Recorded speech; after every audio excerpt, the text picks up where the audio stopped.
Hindupuram parliament మరియు ఆంధ్ర రాష్ట్ర తెలుగు ప్రజలకు మీ శ్రేయోభిలాషి, మీ మనిషి, మీ సేవకుడు ఎన్ ఆరిఫ్ అలీ తెలియజేసే కొన్ని ముఖ్య విషయాలు. దేశ ప్రయోజనాన్ని, రాష్ట్ర ప్రయోజనాన్ని 140 కోట్ల భారతీయుల మేలు కోరి మీ ముందుకు తెస్తున్నాను.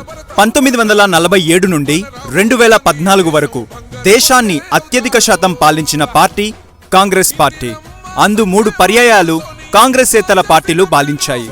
అయినా 77 ఏళ్ల స్వతంత్ర భారతదేశంలో 67 ఏళ్లలో ఎప్పుడూ లేని విధంగా 2014 నుండి 2024 వరకు ఈ 10 ఏళ్ల బీజేపీ మోడీ పాలనలో 140 కోట్ల మంది భారతీయుల అనుబంధాన్ని, ఆప్యాయతలను, సోదరాభావాన్ని, దేశ సమగ్రతను చిన్నాభిన్నం చేశాయనడంలో ఎటువంటి అనుమానం లేదు.